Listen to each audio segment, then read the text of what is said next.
Praise lord. దేవుడి యొక్క శక్తివంతమైన నామంలో మీ అందరికి క్రిస్మస్ శుభాకాంక్షలు. దేవుడు మహిమ కలుగును గాక. క్రీస్తు నేడు పుట్టెను, క్రీస్తు నేడు పుట్టెను. హల్లెలూయా. దేవుడు మమ్మల్ని ఇక్కడికి తీసుకొచ్చిన విధానాన్ని బట్టి, మమ్మల్ని ఇక్కడికి తోడుకుని వచ్చిన ఆయన యొక్క శక్తిని బట్టి ముందుగా ఆయనకి కృతజ్ఞతలు చెబుతూ, నేను ఇంత ప్రేమతో ఆహ్వానించి ఉన్న మీ మరణాత టెంపుల్ మీ యొక్క సంఘ కాపరికి అలాగే ఇక్కడ వచ్చిన సంఘ సభ్యులకు ప్రేమపూర్వక వందనాలు. Praise the lord.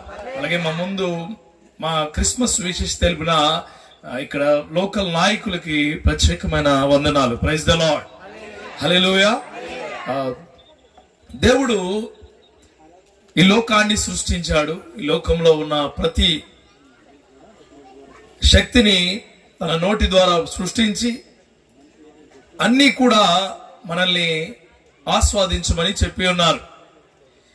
ప్రపంచం ఆవిర్భవించిన దగ్గర నుంచి కూడా ఈ ప్రపంచంలో చాలా సంఘటనలు జరుగుతూ ఉన్నాయి. చాలా సంఘటనలు మనకు తెలిసిన కొన్ని బిగ్ బ్యాంగ్ థియరీ అవ్వచ్చు, టైటానిక్ షిప్ మునిగిపోవడం అవ్వచ్చు, లేకపోతే 26/11 టెర్రరిస్ట్ అటాక్ అవ్వచ్చు, ఇండియాలో పార్లమెంట్ మీద అటాక్ అవ్వచ్చు, అలాగే మన రాష్ట్రంలోకి వస్తే గొప్ప నాయకులు చనిపోవడం కావచ్చు, లేకపోతే గొప్ప నాయకుల్లో ఇంట్లో మంచి సంఘటనలు కావచ్చు, గొప్ప గొప్ప కార్యాలు కావచ్చు. అలాగే మన ఈ కోనసీమలో తీసుకుంటే 96 తుఫాను కావచ్చు. ఇలా కొన్ని సంఘటనలన్నీ కూడా మన మైండ్ లో గుర్తుండిపోయినాయి. ఈ సంఘటనలు ఇవి కాలాతీతంగా కొంతమంది మర్చిపోతూ ఉంటారు. ఇవన్నీ కూడా టైంను బట్టి మర్చిపోతూ ఉంటారు.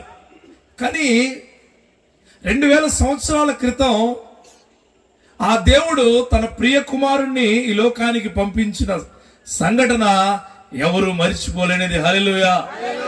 ఈ సంఘటన మన జీవితాలకి ఏ విధంగా ఉపయోగపడుతుంది, మన జీవితాలను ఏ విధంగా ప్రభావితం చేస్తుందో ఈరోజు తెలుసుకుందాం.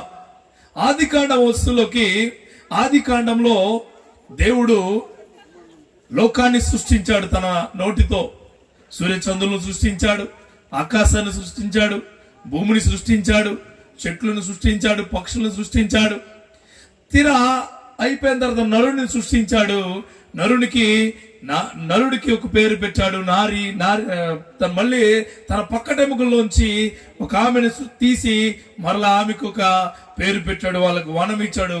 ఆ సంఘటనలు కూడా గొప్ప సంఘటనలు ఏమి కాదు. తర్వాత జనాలందరూ బ్రతకమంటే వాళ్ళ పాపం చేసి ఉన్నారు. ఆ పాపం కూడా గొప్ప సంఘటనలుగా మనమేమి చెప్పుకోలేదు. తర్వాత నోవాహు జలప్రలయం వచ్చినప్పుడు నోవాహు వాడ కట్టి ఉన్నాడు. ఆ వాడలోకి అందరినీ రమ్మన్నాడు. నోవాహు కుటుంబం ఒకటే వచ్చి రక్షించబడింది. అది కూడా గొప్పదేమి కాదు. తర్వాత అబ్రహాముని నేను చెప్పిన ప్లేస్ కు వెళ్ళు, అక్కడికి వెళ్తే నీ జీవితం బాగుంటుంది, నీ కుటుంబం బాగుంటుంది, నువ్వు ఆశీర్వాదానికి వారసు జనాంగానికి తండ్రిగా ఉంటావని చెప్పాడు. అది కూడా అంత చెప్పుకోదగ్గ సంఘటన ఏమీ కాదు. తర్వాత ఇస్సాకు పెళ్లి జరిగింది. ఇస్సాకును బలిమ్మన్నారు. అయిపోయిన తర్వాత మోషే నీకేం తెలియదు అంటున్నావు, నేను ఎన్నుకున్నాను అంటే మోషే బాబు నాకేం తెలియదు, నన్ను వదిలిపెట్టే అన్నాడు. అయినా సరే మోషేని ఇశ్రాయేలు ప్రజలు, అప్పుడున్న రాజు ఇబ్బందులు పెడుతూ ఉన్న ఇశ్రాయేలు ప్రజలను నడిపించాడు. అది పెద్ద సంఘటన కాదు. కర్ర పట్టుకో అంటే కర్ర అయింది, కింద పడితే పామైంది. అదిగో ఆ యొక్క నీళ్ళలో పెడితే నీళ్లు రక్తముగా మారిపోయింది. ఇదిగో ఈ ఎర్ర సముద్రాన్ని 2గా చీలుస్తూ ఉన్నాను. ఇదిగో తెగుళ్లు పంపించే ఆ యొక్క ఫరో యొక్క సైన్యాన్ని చుట్టూ ఉన్నదాన్ని నాశనం చేస్తూ ఉన్నాను. అవి కూడా పెద్ద సంఘటనలుగా ఈ భూ ప్రపంచం మీద నిలవబడలా. తర్వాత కొన్ని రోజులు అయిన తర్వాత మోషే చనిపోయాడు. ఏమనుకుంటున్నప్పుడు యెహోషువ వచ్చాడు. యెహోషువ కూడా నడిపించబడ్డాడు. తర్వాత కొన్నేళ్లు జరిగిన తర్వాత దావీదు అక్కడ గొలియాతు అక్కడ ఉన్న చుట్టూ రాజ్యాలను నాశనం చేస్తూ ఉన్నప్పుడు, ఎవరు అతన్ని ఏమి చేయలేనప్పుడు దావీదును లేవనెత్తి వడిసెలో రాయి పెట్టి కొట్టాడు. అది కూడా పెద్ద సంఘటనగా మనం చరిత్రని చూస్తాం, కానీ సంఘటనగా ఉండలేదు. సంఘటన అంటే మరిచిపోలేనిది. సంఘటన అంటే మనల్ని ఒక స్థాయి నుంచి ఇంకో స్థాయికి తీసుకువెళ్ళేది. సంఘటన అంటే మనము మన జీవితాంతం గుర్తు పెట్టుకుని వెళ్ళేది. అలా వస్తూ వస్తూ వస్తూ ఉండగా 700 సంవత్సరాల క్రితం మత్తయి సువార్త మొదలవక ముందు 700 సంవత్సరాల క్రితం యెషయా ప్రవక్త ద్వారా దేవుడు బయలుపరిచి ఉన్నాడు. బాబు, ఈ లోకానికి ఒక శిశువు వస్తాడు. ఆ శిశువు పైన ఒక రాజ్యభారం ఉంటుంది. ఆ శిశువు ఆలోచన పరుడై ఉంటాడు, ఆశ్చర్యకార్యాలు చేస్తాడు. ఆ శిశువు బహు బలవంతంగా ఉంటాడు. ఆ శిశువు వస్తే సమాధానము, శాంతిలు ఉంటాయి అని చెప్పి ఉన్న తర్వాత ఎదురు చూస్తూ ఉన్నారు. ఎదురు చూస్తూ ఉన్న తర్వాత ఆ శిశువు ఎక్కడ పుడతాడు అని ఒక 200 సంవత్సరాలు జరిగిన తర్వాత ఇంకొక ప్రవక్త చెప్పాడు, బెత్లెహేం అనే ఊరిలో పుడతాడు. బెత్లెహేం అనేది చిన్న గ్రామం. ఆ గ్రామంలోకి ఎవరు రావడం ఏముండదు. ఆ గ్రామానికి ఎవరు ఎప్పుడు శుభవార్త తీసుకురాలేదు. ఆ గ్రామంలో ఎప్పుడు గొప్ప కార్యాలు జరిగి ఉండలేదు. ఆ గ్రామం నుంచి అందరూ అన్ని పట్టుకెళ్లేవారు గాని ఆ గ్రామానికి తెచ్చేవారు ఎవరు లేరు. అప్పుడు ఈ ప్రవక్త రాసిన కొన్నాళ్ల తర్వాత యోసేపు మరియకు స్వప్నమందు వాళ్ళు దేవదూత వచ్చి చెప్తుంది, అమ్మా నీ యొక్క గర్భాన కుమారుడు పుడతాడు. కుమారుడు పుట్టినప్పుడు ఆ కుమారుడు ఈ లోక రాజ్యభారాన్ని మొత్తం మోస్తాడు. నాయకులు వస్తారు, వెళ్ళిపోతారు. రాజులు వస్తారు, వెళ్ళిపోతారు. నీకు హెల్ప్ చేసే వాళ్ళు వస్తారు, వెళ్ళిపోతారు. కానీ నీ జీవితానికి ఒక అర్థము, పరమార్థం చెప్పిన వ్యక్తి ఈ భూప్రపంచం మీద ఒకరే ఒకరు, నజరేయుడైన యేసుక్రీస్తు. ఆయన మాత్రమే మన జీవితానికి ఒక అర్థము, పరమార్థము ఇచ్చిన దేవుడు. మనిషి ప్రతి ఒక్కడు జన్మతో పాపం చేస్తాడు, కర్మ పాపాన్ని కూడా మూట పట్టుకుని వెళుతూ ఉంటాడు. కానీ ఆ యేసయ్య మన జన్మ పాపాన్ని, కర్మ పాపాన్ని కూడా జయించి మన కొరకు మనం చేసిన పాపాలన్నీ ఆయన క్రయధనంగా తన ప్రాణాన్ని ఇవ్వడానికి ఈ లోకానికి రక్షకుడుగా వచ్చాడు. ఆ సంఘటన మరిచిపోని సంఘటన అయింది. ఈ కొన్ని వేల కోట్ల చర్చిల్లో ఈ డిసెంబర్ మాసం అంతా ఖాళీ ఉండదండి. మేబీ ఈ భారతదేశంలో ఒక నాయకుడికి ఉండే దేశంలో బర్త్డే చెప్పుకుంటారు. అలాగే ప్రపంచంలో కొంతమంది బర్త్డే చెప్పుకుంటారు. కానీ ఈ భూ ప్రపంచం మీద మొత్తం అందరూ చేసుకునే ఒకే ఒక పుట్టినరోజు నా యేసయ్య ఈ భూ ప్రపంచానికి వచ్చిన ఆ యొక్క గడియలు. దేవునికి స్తోత్రం కలుగును గాక. మీ అందరికీ ఈ రోజున నేను యేసుక్రీస్తు వారి యొక్క ఆ యొక్క గొప్ప సంఘటనలో మనకి ఏ విధంగా ఆ సంఘటనలు ఉపయోగపడతాయో కొన్ని మాటలు, కొన్ని నిమిషాలు పంచుకోవాలని ఆశపడుచు ఉన్నాను. ఆ సంఘటనలు ఏంటంటే, ఆ కాలంలో హేరోదు అనే ఒక రాజు ఉండేవాడు. తను చెప్పిందే వేదం, చేసిందే చట్టం. అతని యొక్క చుట్టూ ఉన్న రాజ్యంలో ఉన్న ప్రతి మనిషిని అతను మొత్తం కమాండ్ చేసి రూల్ చేస్తూ ఉండేవాడు. ఆ రూలింగ్ కూడా ఎలా ఉండేదంటే, తనకు ఎదురు మాట్లాడిన వాడిని అతను మొత్తం నామరూపాలు లేకుండా చంపేసేవాడు. అసలు దెర్ ఇస్ నో ఎవిడెన్స్ లేకుండా చంపేశాడు. అతనికి ఇంకా ఎదురు మాట్లాడుతున్నారని ప్రజాసంఖ్య రాయించి నాకు ఎదురుగా ఉన్న మనుషుల్ని చంపేద్దాం అనుకుంటూ ఉన్న సమయంలో ఆ యేసయ్య ఈ లోకానికి లోకరక్షకుడిగా వచ్చి ఉన్నాడు. హల్లెలూయా. ఇప్పుడు ఇది మాకు ఎందుకు చెప్తున్నారు అనొచ్చు. మీరు కూడా హేరోదు రాజు వంటి వాళ్ళే. మీ కుటుంబాల్లో పాపపు లోకంలో, ఈ పాపపు ఆలోచనలో, ఈ పాపపు క్రియల్లో నువ్వు చెప్పిందే వేదం. నీ కుటుంబాన్ని నువ్వు లీడ్ చేసుకుంటూ నీ కుటుంబంలో మంచి కంట చెడును ఫీడ్ చేస్తూ ఉన్నావు. మంచి కంట చెడు, నీ బిడ్డలకు చెడును ఫీడ్ చేస్తావు. ఎట్టగండి అనొచ్చు. చెప్తాను, మనమే బాగుండాలి, పక్కోడు నాశనం అయిపోవాలి. ఎవరు బాగుండాలి? మనమే బాగుండాలి. ఈరోజు చాలా మంది కొత్త బట్టలు కట్టుకొచ్చి ఉంటారు. మీరు అందరూ ఫీల్ అవుతారు. ఎట్టగా తెలుసా? చాలా బాగుంది, మామూలుగా చాలా బాగుంది. ఎక్కడ కొన్నా తక్కువ రేటా? పాపం ఆవిడ ఎక్కడో ఏ షాపింగ్ మాల్లో కొనుక్కు తెచ్చుకుంటాడు. కానీ నువ్వేమంటావు తెలుసా? తక్కువ. అది హేరోదు ప్రపంచమే. హేరోదు ప్రపంచం అదే. ఇక్కడ చికెన్ ఎవరైనా వడ్డిస్తున్నప్పుడు ఓ 2 ముక్కలు ఎక్కువైతే నీకు లోపల ఒక టెన్షన్ వచ్చేస్తుంది. నాకు వేయలేదే, నాకు ఎందుకు వేయలేదు. సాంబార్ వేసినప్పుడు చిన్న మొక్కలు ఉంటాయి, దాంట్లో ఎందుకు పని మామూలు కూడా వాడరు. కానీ సాంబార్లోకి వెళ్ళాక ఆ యొక్క ఏంటది, అది ఆ ఆనపకాయ ముక్క విలువే మారిపోతుంది. ఆ మొక్కగా నీకు చిన్నదేస్తే నువ్వు హేరోదు అయిపోతావు. ఈ సంఘటనలు ఎక్కడ కూడా చూసే ఉంటారు మీరు. ఇట్లాంటి పాపపు జీవితంతో మనం పెట్టలేకపోతున్న మన సంఘటనలో రూపుమాపడానికి ఆయన ఈ లోకానికి వచ్చి ఉన్నాడు. వ్యభిచారమైన క్రియలు మనలో, మన జీవితంలో ఒక వ్యక్తికి మనల్ని కట్టుకుని ఆ వ్యక్తికి ఉండమని దేవుడు చెబితే మన ఆలోచనలు డైవర్షన్ గా వెళ్ళిపోతున్నాయి. అది హేరోదు ప్రపంచంలో ఉన్న సంఘటనలు రూపుమాపడానికి ఈ లోకానికి వచ్చాడు ఆయన. ఈ లోకానికి వచ్చి ఉన్నాడు ఆయన. నా సహోదరి సహోదరుడా, హేరోదు లాంటి యొక్క రాజ్యాలను కదిలించడానికి ఆయన వచ్చాడు. Praise the lord. హేరోదు లాంటి కుటుంబాలు కలిగిన ఈ గ్రామంలో, హేరోదు లాంటి వాస్తవాలు జరుగుతున్న ఈ గ్రామానికి ఆయన శుభవార్త ఈ రోజు చెప్పబోతూ ఉన్నాడు. సరిచేసుకొని జీవితాన్ని. ఆ క్రీస్తు నీ జీవితంలో, నీ కుటుంబంలో ఈ రోజు గొప్ప సంఘటనతో ఉదయించును గాక. మంచి చెప్పడం అండి. క్రైస్తవం అంటే మతం మార్చడం కాదు. క్రైస్తవం అంటే ఇంటికి రంగేసుకోవడం కాదు. క్రైస్తవం అంటే నీ ఇంట్లో ఉన్న బూజులు దులుపుకోవడం కాదు. క్రైస్తవం అంటే బొమ్మల బల్లపైన ఉన్న మొత్తం అన్ని తీసుకొచ్చి 4 సర్ఫ్ వేసి కొద్దిగా చింతపండు వేసి తుడుచుకోవడం కాదు.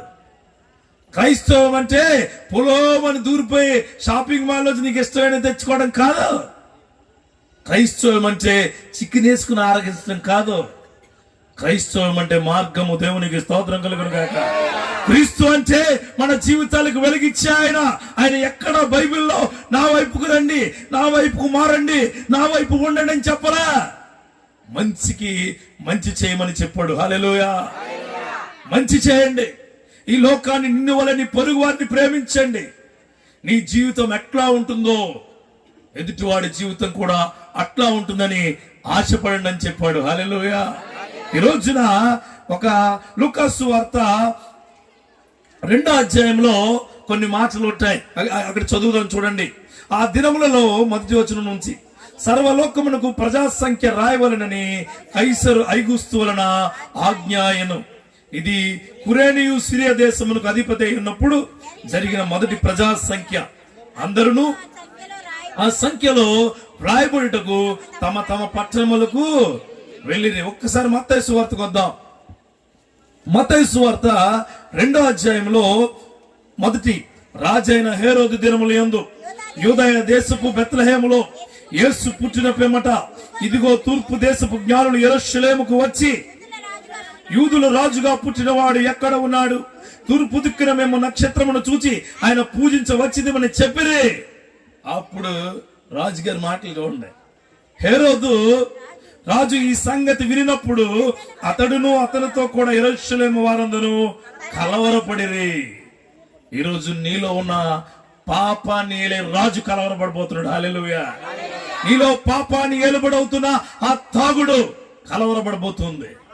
నీలో పాపాన్ని ఏలుబడి అవుతున్న ఆ సిగరెట్ బానిసత్వము కలవరపడబోతుంది. యూదులు రాజుగా పుట్టినవాడు ఎక్కడ వెలిసి ఎక్కడున్నాడు? ఆయన ఎక్కడున్నాడు? అక్కడ ఎక్కడ కదా నీ హృదయంలో ఉన్నాడు. యేసు నామములో చెబుతున్నమాట. అక్కడ ఎక్కడ ఉన్నాడు ఆయన? నీ హృదయంలో. ఈ రోజు ఈ రాత్రికాల సమయము ఈ క్రిస్మస్ ఆరాధన, ఈ మరణాత టెంపుల్ వారు నిర్వహించే క్రిస్మస్ ఆరాధనలో మా వాక్కు ద్వారా మీ హృదయంలోకి రాబోతూ ఉన్నాడు. నమ్మండి, నమ్మండి. శక్తివంతమైన మాటలు నీ హృదయంలో నాటుకును గాక. కలవరపడ్డారటండి. నిజమే, కలవరంతే. ఇంట్లో రోజు నువ్వు చేసే పాపభూయిష్టమైన పనులు ఒక్కరోజుగా ఆగిపోవాలంటే కలవరంతే. మరి ఎదుటి వ్యక్తుల దగ్గరికి వెళ్ళి వీళ్ళ మీద వాళ్ళ మీద చాడీలు చెప్పాలంటే కలవరంతే. మరి ఎదుటి వ్యక్తి యొక్క మొహం చూసి నువ్వు పక్కకు తిరిగి కాండ్రించి ఉమ్మూస్తే ఆ వ్యక్తి నీ జీవితాన్ని ప్రేమిస్తున్నాడంటే కలవరంతే. మరి కలవరంతే. ఈ క్రిస్మస్ పర్వదినాన దేవుడు నీకు చెబుతూ ఉన్నాడు, నీ పాప భూయిష్టమైన రాజ్యము కదిలించబోతూ ఉంది. హల్లెలూయా. ఎన్నో క్రిస్మస్లకు వచ్చి ఉండొచ్చు, ఎన్నో వాక్యాలు ఉండొచ్చు. నువ్వు క్రీస్తు నేడు పుట్టిన హల్లెలూయానే, పశువుల పాకలో పుట్టాడని, చిన్న బిడ్డ పొత్తిళ్లలో నుంచి ఓ బిడ్డ వచ్చాడని, ఆ బిడ్డ వచ్చాడని మనం అందరం తప్పట్లో కొట్టుకుని క్రీస్తు నేడు పుట్టిన హల్లెలూయా అని చెప్పుకుంటూ, ఇంటి పైన స్టార్ ఎట్టుకుంటూ, ఇంట్లో పిండి వంటలు చేసుకుంటూ, ఇంటి చుట్టూ లైటింగ్ పెట్టుకుంటూ, బయటకు వచ్చి బట్టలు వేసుకుంటూ, అదే దరిద్రమైన హృదయంతో, అదే పాపమైన హృదయంతో హల్లెలూయా అని చెప్తే నీ పాపం విడుదల కాదు. కొత్త బట్టలు వేసుకోపోయిన పర్లా, స్టార్ పెట్టుకోపోయిన పర్లా, ఇంటి చుట్టూ లైటింగ్ పెట్టుకోపోయిన పర్లా, ఆయన వాక్యము నీ హృదయంలో ఉంటే అది క్రీస్తు నీకు ఆశీర్వాదకరంగా మారబోతూ ఉంది. హల్లెలూయా. ఇక్కడ చాలా మంది వాళ్ళ డబ్బులు లేక కొంతమంది బట్టలు కొనుక్కోపోయి ఉండొచ్చు. అలా ఒకసారి చేయి చూపిస్తారా? ప్రైజ్ ద లార్డ్ వచ్చారు. Thank you. దేవుడు నీ కుటుంబంలో గొప్ప కార్యాలు చేయను గాక. అందరూ వేసుకున్నారు బట్టలు, నాకు లేవని ఫీల్ అయినట్టు ఉన్నావు. అంతకన్నా ప్రశస్తమైన వస్త్రాన్ని ఈరోజు తీసుకెళ్ళబోతున్నాను. నీ ఇంటికి, నీ కుటుంబంలో ఉన్న ప్రతి అప్పుల బాధను దేవుడు తెచ్చబోతున్నాడు. హల్లెలూయా. ప్రతి అప్పుల బాధలు, బట్టలు కొనుక్కోవడానికి ఎవరి దగ్గర అప్పు కూడా పుట్టలేదేమో, నువ్వే కొంతమందికి బట్టలు కొనిచ్చే వ్యక్తిగా ఉండబోతున్నావు. Praise the lord. రాసి పెట్టుకోండి, జరుగుద్ది. హల్లెలూయా. ధైర్యంగా చెప్తున్నాను, దేవుడి నామంలో రాసి పెట్టుకుంటే జరుగుద్ది. హల్లెలూయా. గొప్ప క్రియలు జరుగును గాక కదా. ఇప్పుడు మీరు ఎవరికైనా కొత్త బట్టలు కొనిచ్చారా? కొత్త బట్టలు కొనిచ్చా నేను ఒకరికైనా హల్లెలూయా చెప్పండి. ఎందుకు ఇస్తామండి? ఇవ్వం. చిరిగిపోని ఇస్తాం. చిరిగిపోవాలి కదా. చిరిగిపోని కూడా ఎవరు ఇప్పుడు? చిరిగిపోయి కూడా గ్యాస్ తొడ్డానికి, ఇల్లు తొడ్డానికి, చివరికి బాత్రూమ్లు తొడ్డానికి వాడుతున్నారు తప్ప ఎవరికి ఇవ్వట్లే. ఇంతకు ముందండి, ఇంతకు ముందు కొద్ది బాగున్న వాళ్ళు కొద్ది కింద స్థాయి వాళ్ళకి వాళ్ళ పిల్లల బట్టలు అన్ని ఇచ్చేవారు. ఇప్పుడు ఇచ్చిన ఈడు వేసుకోవట్లేదు. ఈ లెవెల్ పెరిగిపోయింది. పోనీ ఇచ్చినా ఈడేసుకోడు. అది క్రీస్తు ప్రేమనో లేకపోతే మనిషి యొక్క లోపల ఉన్న సహృదయంతో ఇద్దామన్నా వీడు అసలు ఏమనుకుంటున్నావు నువ్వు? మేము కొనుక్కోలేమని కాదు, నేను ప్రేమతో ఇచ్చాడు. ప్రేమతో ఇచ్చాడు అంటే నువ్వు వాడిని నేను వాడాలా? నువ్వు వాడిని నేను మరి ఆడు వాడిని పాపం నువ్వు వాడలా? ఆడు చూసిన సినిమా నువ్వు చూడట్లా? వాడు చేసిన తప్పడడుగులు నువ్వు వెయిట్లే? అందరూ సిట్టింగ్ వేసి గ్లాసులన్నీ పెట్టుకుని అదే థమ్సప్ తాగట్లే? అట్లా ఉండవు మనకు భేదాలు. పాపాల్లో ఏ భేదం ఉండదు, పాపాల్లో ఏ భేదం ఉండదు. కానీ మంచి చేసే దాంట్లో మాత్రం భేదాలు వచ్చేస్తాయి. హేరోదు రాజుకు కూడా అదే వచ్చింది. చూడండి, జ్ఞానులు, గొప్ప జ్ఞానులు వచ్చి ఆయన దగ్గర మాట చెప్తుంటే ఆయన ఏమంటాడో చూడండి. కాబట్టి రాజు ప్రజాయాజకులను, ప్రజల నుండి శాస్త్రులను అందరినీ సమకూర్చి, భయమేస్తుంది అయ్యగారికి. చూడండి, కొంతమందికి చర్చికి వెళ్తానంటారు ఇంట్లో వాళ్ళు మంచి కోసం. ఇంట్లో ఈయన ఉంటాడు, రోజు ఫుల్ వేసి వచ్చేస్తాడు. ఈయన వెళ్తే బాగోదు, మరి ఎందుకు భయమేస్తుంది, మరి మానిపించేద్దామని వెళ్తే భయమించేస్తుంది. కొంతమంది ఉంటారు, నేను చర్చికి అన్ని మారిన తర్వాత వస్తాను. ఎప్పుడు మారదో తెలిసిమే, గోతులోకి వెళ్ళాక మారదు, అప్పటి వరకు మారదు. చాలా మంది మార్పు, నేను ఇలాగే ఉంటా మారను, అలా ఉంటా ఇలా ఉంటా అంటే కుదరదు. సమాజం ఒప్పుకోదు, దేవుడు ఒప్పుకోడు. హల్లెలూయా. నువ్వు ఇలాగే ఉంటానంటే కుదరదు. పరిస్థితులు బట్టి, మనుషులు బట్టి, క్రియలు బట్టి, మనకున్న అవైలబిలిటీస్ బట్టి మనిషి మార్పు ఉండాలి. ఆ క్రియల్లో దేవుడు నిన్ను నడిపించును గాక. ఏ రోజు ఆయన అనుకున్నదే జరుగుతుంది. కానీ ఫస్ట్ టైం అందరినీ పిలుస్తున్నాడంట అయ్యగారు. ఎందుకు? నీకు అందరూ ఎప్పుడు గుర్తొస్తారో తెలుసా? మీ చుట్టాలు అందరూ ఎప్పుడు నీకు కష్టం వచ్చినప్పుడు, నీకు కన్నీళ్ళు వచ్చినప్పుడు, నువ్వు మొత్తం దిగజారిపోయినప్పుడు అప్పుడు చెప్తావు అందరికీ, అక్క నీకు తెలుసా అని మొదలెడతావు. మరి నువ్వు బాగా రైమని తిరిగినప్పుడు మంచి చేసేవాడు గుర్తురాడు, వాళ్ళకి మంచి ఇచ్చేవాళ్ళు గుర్తురారు. ఈ లోక రక్షకుడు, శాస్త్రులు, అక్కడ ఉన్న జ్యోతిష్కులు, ఆ శకునగాండ్రు వాళ్ళు చెప్తూ ఉన్నారు రాజుకి, ఏదో రోజు లోకరక్షకుడు వస్తాడు అని. వచ్చేసాడు. అప్పుడంట అందరిని పిలిచి మీటింగ్ పెడుతున్నారు. అందరిని పిలిచి చూడండి, అందరిని పిలిచి, బాబోయ్ నీకు దండం పెడతాను, వాళ్ళు ఎక్కడున్నారో చెప్పండి. అంటే మనిషి యొక్క స్వభావం ఎట్లా ఉంటదంటే, నీ దగ్గర 4 రూపాయలు జేబులో ఉంటే, 4 మనుషులు నీతో ఉంటే, నలుగురు వ్యక్తులు నీతో ఉంటే నీకు ఈ కళ్ళు ఎక్కడికి వెళ్ళిపోతాయి? నాకు తెలియదు ఎక్కడికి వెళ్తాయి, నీకు తెలుసు. ఈ కళ్ళు ఎక్కడికి వెళ్తాయి తెలిసి చాలా మంది ఇక్కడికి వెళ్ళిపోతాయి. అంటే ఆ ఉద్దేశాలే మానుకోమన్నాను నేను. దేవునికి స్తోత్రం కలుగును. ఏ ఉద్దేశాలు మానుకోవాలి? హేరోదు కళ్ళు ఎక్కడ ఉండి ఇలా దిగిని వాళ్ళందరినీ పిలుస్తున్నాడట. బాబా అతను ఎక్కడ ఉండవు చెప్పండి. ఎందుకు? ఈయన రాజ్యం కదిలిపోతుంది, ఈయన పాపం విడుదలవుతుంది, వాళ్ళకి ఈ క్రియలు పాడైపోతున్నాయి. కొంతమంది ఉంటారు మంచి చెప్దామని వెళ్దాం అనుకుంటారు. వాళ్ళు ఏమనుకుంటారు తెలుసా? అయ్యి బాబు వీడు వీడితో నోట్లో నోరెడితే అయిపోయాం మనం. అయినా సరే చెప్పాలి మంచి. దేవునికి స్తోత్రం కలుగును. అయినా చెప్పాలి మంచి. నువ్వు పాడైతావు, నీ కుటుంబం పాడైతే, ఈ తాగుడు వల్ల నీ కుటుంబం మొత్తం సర్వనాశనం అయితే, నీ భార్యను వదిలేస్తున్నావు, నీ బిడ్డలను వదిలేస్తున్నావు, వాళ్ళు తిండికి లేక తినడానికి దిక్కు లేక ఏడుస్తూ ఉన్నారు. అయినా సరే వినకపోతే వారి కోసం ప్రార్థించాలి. క్రైస్తవము ప్రార్థించడానికి ఉంది. క్రైస్తవము ఒక మనిషికి సాయం చేయడానికి ఉంది. క్రైస్తవము ఒక మనిషి యొక్క మంచిని కోరుకోవడానికి ఉంది. క్రైస్తవము మనలో పాలించే నాయకులను గొప్పగా ఉంచడానికి ఉంది. హల్లెలూయా. ఆ క్రియలు నీ జీవితంలో జరుగునుగాక. పాడైపోయాడు చూసి ఖాళీగా ఉండమాకండి, చెప్పండి. ఈరోజు ఇక్కడ హేరోదు దగ్గర ఇంకో మనస్తత్వం చూడండి. కిందకి వెళ్ళాక ఆయన అంటాడు వాళ్ళందరిని పిలిచి, జ్ఞానులు వస్తే జ్ఞానులు పిలిచి, బాబు ఆయన ఎక్కడున్నారో ప్లీజ్ చెప్పరా. ఎందుకు?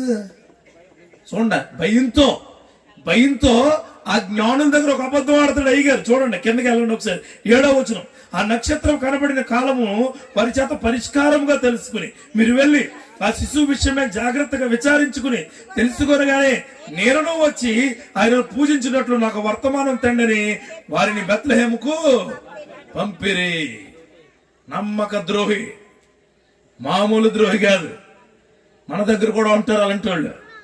మనల్ని ఫుల్గా నమ్మింటారు, చివరికి ముంచిపడేస్తారు అంతే. హేరోదు లాంటి మనస్తత్వం నీలో ఉందేమో. హేరోదు యొక్క రాజ్యము కదిలించబడుతూ ఉంది. ఈ రోజున అట్లాంటి క్రియలు నీలో ఉంటే చాలా మంది అంటారు, నీ దేవుడు నిన్ను కాపాడుతాడంటే యేసుబాబు అంటే నాకు చాలా ఇష్టం అండి. మా అబ్బాయి పేరు కూడా యేసుబాబేనండి. కానీ యేసుబాబు గారు తండ్రి ఎక్కడ ఉంటారండి? ఆ బుడ్డి షాప్ దగ్గర ఉంటారు. యేసుబాబు అంటే నాకు చాలా ఇష్టం అండి. మీకు ఇంకో విషయం తెలుసండి, మరియాని ఆవిడనే పెళ్లి చేసుకున్నానండి నేను. మరియాట ఆవిడనే పెళ్లి చేసుకున్నాడంటే ఈయన. ఇంతకీ యేసేపు చాలా గొప్పవాడు. హల్లెలూయా. యేసేపు చాలా గొప్పవాడు. తన భార్య మీద నిందపడుద్దని, తన భార్య ఇబ్బందులు పాలవుద్దని, తన భార్య ఎక్కడ అందరూ కొట్టి చంపేస్తారు అని చెప్పి దూత మాట విని ఆవిడ్ని కంటికి రెప్పలా చూసుకున్నాడు. హల్లెలూయా. అట్లాంటి యేసేపు లాంటి భర్తగా ఉండాలి నువ్వు. ఏదో ఆళ్ళ మెప్పు కోసం నేను చాలా బాగా చూసుకుంటానండి నా భార్యని అనమాకండి. నీలో ఉన్న అట్లాంటి పాపపు క్రియలు ఈ రోజు కదిలించబడును గాక. హల్లెలూయా. హల్లెలూయా. చూడండి, అట్లాంటి క్రియలు నీలో ఉంటే దేవుడు అవి తీసి పడేస్తాడు. అంటే పాపపు సంఘటనలను ఆ దేవుడు నీ జీవితంలోంచి తీసివేయబడును గాక. హల్లెలూయా. ఇప్పుడు ఆయన చర్చిలో కూడా పెట్టుకోవచ్చు అలాంటిది. ఎవరు? మీ అయ్యగారు. బయట ఎందుకు పెట్టారు తెలుసా? సువార్త మంచి అందరికీ చేరాలని. హల్లెలూయా.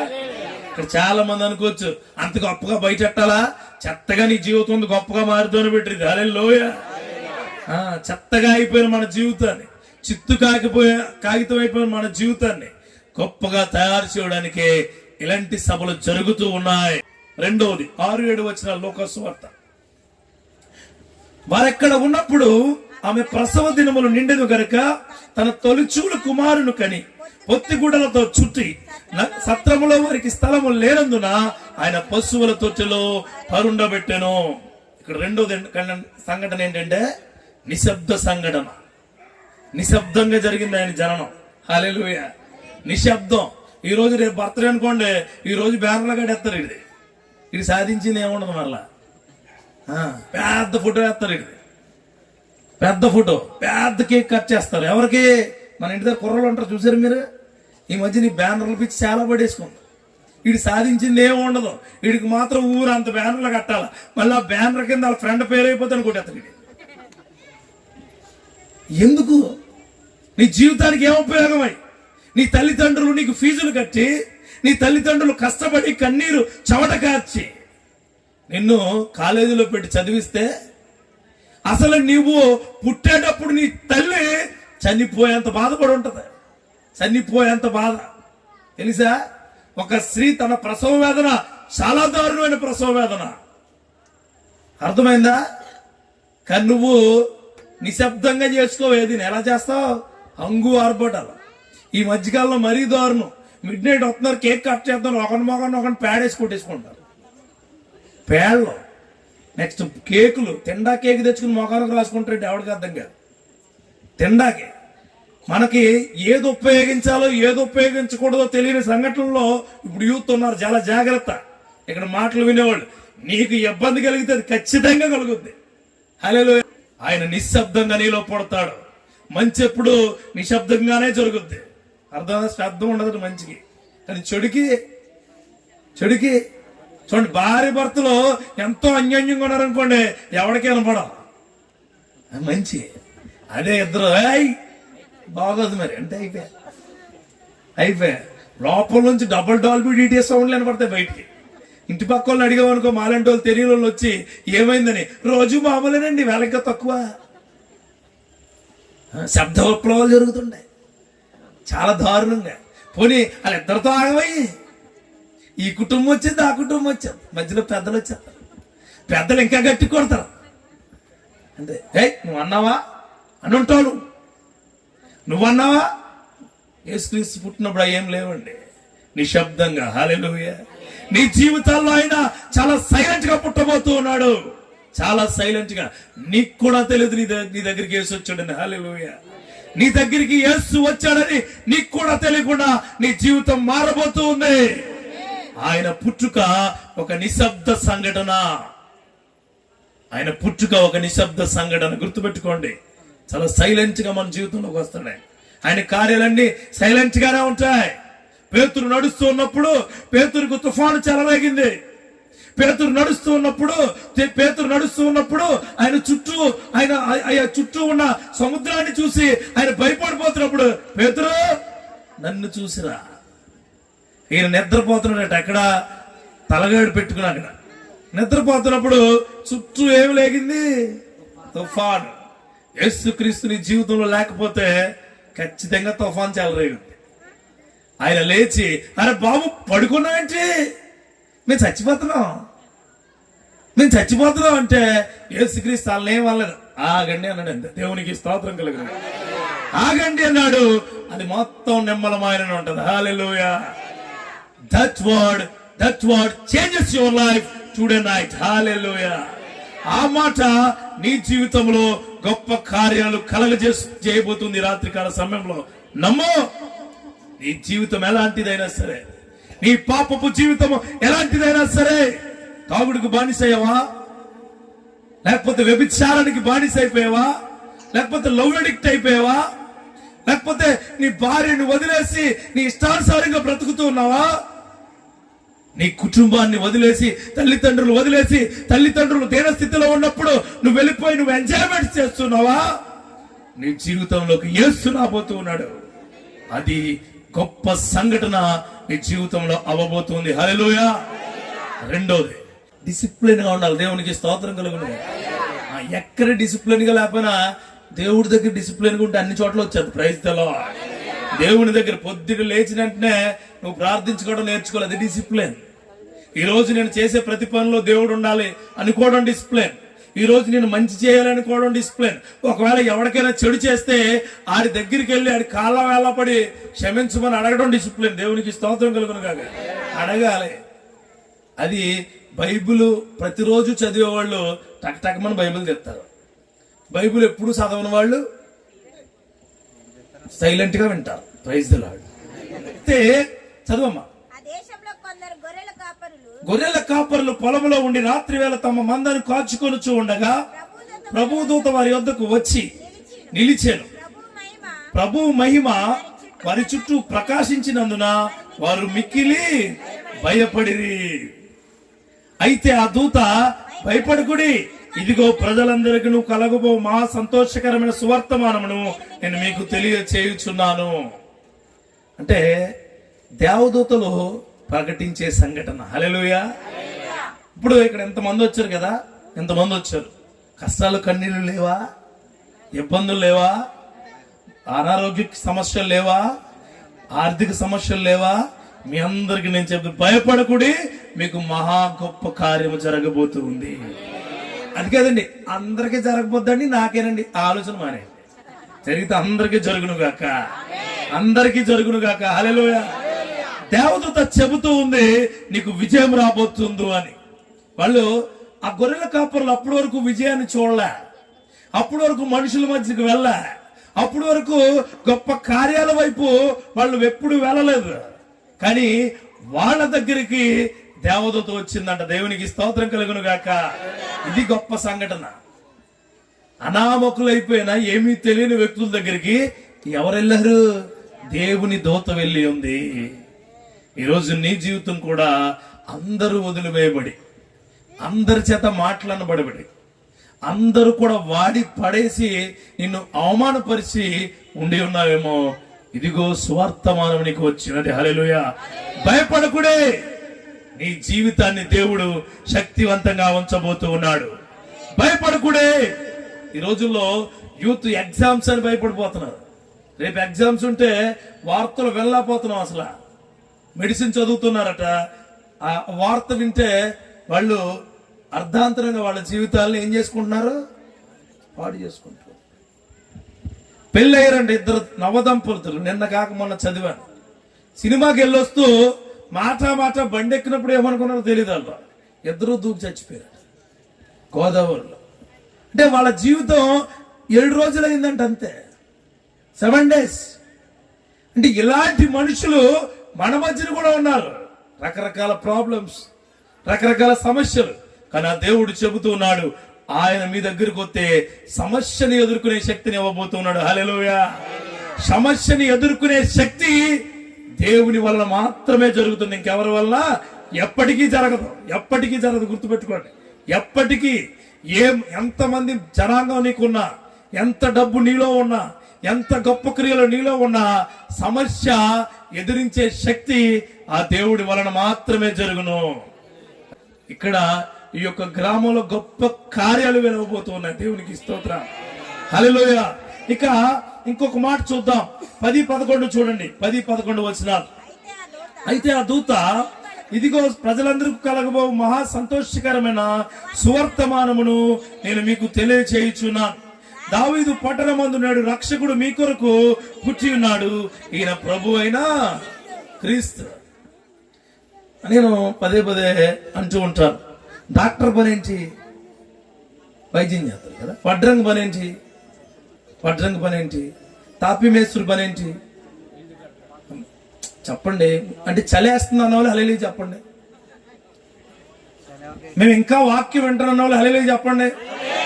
నేను ఎక్కువసేపు చెప్పను, మూగది మార్చి పడేసిందట చరిత్రను. నేను ఇంజనీర్ అండి. ఇంజనీర్ ఏం చేస్తాడు? ఆఫీసులో కూర్చొని డబ్బులు తీసుకుంటాడు అన్నమాట.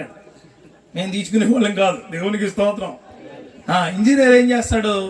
ప్లాన్ అమలు చేస్తాడు. ప్లాన్ ఇచ్చి ప్లాన్ అమలు చేస్తాడు ఇంజనీర్. ఆర్కిటెక్ట్ ఏం చేస్తాడు? కట్టిన బిల్డింగ్ కి రూపురేఖలు సరిదిద్దుతాడు. అలాగే టీచర్ ఏం చేస్తాడు? ఈయనట ఎవరట? ఈయన ప్రభు అయిన క్రీస్తు. దాని ముందు దావీదు పట్టణమందు నేడు రక్షకుడు మీ కొరకు పుట్టి ఉన్నాడు. రక్షకుడు ఏం చేస్తాడు? రక్షిస్తూనే ఉంటాడు. దేవునికి స్తోత్రం కలుగును గాక. ఆ రక్షకుడు నీ జీవితాన్ని రక్షిస్తూ ఉంటాడు. ఆ రక్షకుడు నీ జీవితంలో రక్షణ ఇస్తూనే ఉంటాడు. నువ్వు ఏ పక్కకి వెళ్ళినా నీ చరిత్రను మొత్తము మారుస్తూనే ఉంటాడు. అటువంటి మార్పు కలిగిన చరిత్ర నీకు దేవుడు దయచేయబడును గాక, దయచేయబడును గాక. చివరిగా ఒక మాట చెప్తాను. చివరిగా 15 నుంచి 28 వరకు చదవండి. వచ్చిన అందరూ 15 నుంచి 28 వద్దు కానీ 20 వరకు చదవండి. తమ యొద్ద నుండి పరలోకమునకు వెళ్ళిన తరువాత గొర్రెల కాపరులు జరిగిన ఈ కార్యమును ప్రభువుకు మనకు తెలియజేయించి ఉన్నాడు. మనం బెత్లెహేము వరకు వెళ్ళి చూతుము రండని ఒకడితోనొకడు చెప్పుకుని త్వరగా వెళ్లి మరియను యోసేపును తొట్టిలో పండుకొని ఉన్న శిశువును చూచిరి. వారు చూచి ఈ శిశువును గూర్చి తమతో చెప్పబడిన మాటలు ప్రచురము చేసిరి. హల్లెలూయా. ఈ రోజు ఇక్కడ మీరు ఏ మాటలైతే ఉన్నారో, ఇక్కడ మీరు ఏ మాటలైతే మీకు చెప్పబడి ఉన్నాయో సామాన్యులు సాక్షిగా చెప్పి ఉండండి. హల్లెలూయా. క్రీస్తు నేడు పుట్టెను, క్రీస్తు నేడు నాతో పుట్టెను, క్రీస్తు నేడు నా కొరకు పుట్టెను, క్రీస్తు నేడు నా కొరకు ప్రాణం అర్పించెను. చరిత్రను మార్చిన సంఘటన, నీకు సాక్షిగా ఉండే సంఘటన. ఇక్కడ మనం చూడాల్సిన మాట ఒకటి ఉందండి. పరలోకానికి వెళ్ళిపోయినట్టు దేవదూతల పని అయిపోయింది. ఇక్కడ గొర్రెల కాపర్ల పని ఉంది. ఏంటి? వాళ్ళ బెత్లెహేముకి వెళ్ళాలి. వెళ్ళి అక్కడ శిశువును చూడాలి, తల్లిని చూడాలి, అక్కడ ఉన్న వాళ్ళని చూడాలి. ఆ చూచిన విషయాలు ఎవరికో చెప్పాలి? బహు ధనవంతులైన వాళ్ళకి చెప్పాలి. దేవునికి స్తోత్రం. చూడండి, ఆ రోజుల్లో కూడా దేవుడు ప్రణాళిక చూడండి. సువార్త, మొదటి సువార్త సామాన్యుల చేత చెప్పించాడు. దేవునికి స్తోత్రం కలుగును గాక. అలా నీ దగ్గరికి ఎవరైనా మంచి చెప్పడానికి సామాన్యుడు వస్తే, అరే నువ్వు నాకు చెప్పడం ఏంటి అనమాకండి. ఏంటి నువ్వు నాకు చెప్పడం ఏంటి? నా వంశం ఏంటి, నేనేంటి, నా కీర్తి ఏంటి? ఏది ఉండదు. నీకు కష్టం వచ్చినప్పుడు ఏది ఉండదు. మంచి ఎవరు చెప్పినా తీసుకునేదే గొప్ప సంఘటన. హల్లెలూయా, హల్లెలూయా. మంచి ఎవరు చెప్పినా తీసుకోవడమే. వాళ్ళు డిస్కస్ చేసుకున్నారంటే ఏంటి? మన గొర్రెలు ఏమైపోతాయని చూసుకోలే, మన పొలంలో ఉన్న మన మంద ఏమైపోతుందని చూసుకోలే. వాళ్ళు డిసైడ్ అయిపోయారు ఏంటి? మనం అక్కడికి వెళ్ళి ఆ రక్షకుడిని చూడాలి, ఆ రక్షకుడికి మన జీవితాన్ని ఇవ్వాలి. హల్లెలూయా. చూడండి, ఇక్కడ ఇంకొక మాట ఉంటుంది కిందకి వెళ్తే, గొర్రెల కాపరులు తమతో చెప్పబడిన సంగతులను గూర్చి విన్నవారందరూ మిక్కిలి ఆశ్చర్యపడిరి. ఈ రోజున ఈ రాత్రికాల సమయంలో ముగించే ముందు, చివరికి వచ్చే ముందు మీతో ఒక మాట అడగాలని ఆశపడుతున్నాను. వినిన సంగతులు అందరికీ గొప్పగా చెప్పి ఉన్నారు. అలాగే క్రీస్తు నీకు పంచిన ప్రేమ, క్రీస్తు నీకు ఇచ్చిన ప్రేమ, క్రీస్తు నిన్ను నడిపిస్తున్న ప్రేమ, క్రీస్తు అందరికీ చెప్పమన్న ప్రేమ నీ శత్రువులకు కూడా నువ్వు చెప్పుదువు గాక. హల్లెలూయా. శత్రువులకు చెప్పమంటారు. ఇక్కడ మీటింగ్ ఉంది కదా, ఎంతమంది మీలో మీకు కొంతమంది శత్రువులు ఉంటారు. మీలో నువ్వు వాక్యం వింటూ, దానికే ఈ వాక్యం, దానికే నీకు చెప్పానా? ఖచ్చితంగా వినోద్ గారు వచ్చినట్టు చెప్తాడు ఆవిడకే. నీకే వాక్యం ఇది, నీకే. గుర్తుపెట్టుకో. మరియా ఆ మాటలన్నీ తమ హృదయంలో తలపోసుకునుచు భద్రము చేసుకునెను. అంతటా గొర్రెల కాపరులు తమతో చెప్పబడినట్టుగా తాము విన్నవాటిని కన్నవాటిని అన్నిటి గూర్చి దేవుణ్ణి మహిమ పరచుచు స్తోత్రము చేయుచు తిరిగి వెళ్ళిరి. హల్లెలూయా. ఈ గొప్ప సంఘటన నీ జీవితంలో జరుగునుగాక, జరుగునుగాక. ఈ సంఘటన నీ జీవితంలో 2024 క్రిస్మస్ వస్తుంది మళ్ళీ మనకి. అర్థమైందా? అప్పుడు నువ్వు సాక్షిగా చెప్పుదువుగాక. ప్రేమగా వచ్చారు, ప్రేమగా ఆరగించారు, ప్రేమగా వెళ్ళారు. ప్రేమనే పంచండి. హల్లెలూయా. దేవునికి స్తోత్రం కలుగునుగాక, దేవునికి స్తోత్రం కలుగునుగాక, దేవునికి స్తోత్రం కలుగునుగాక.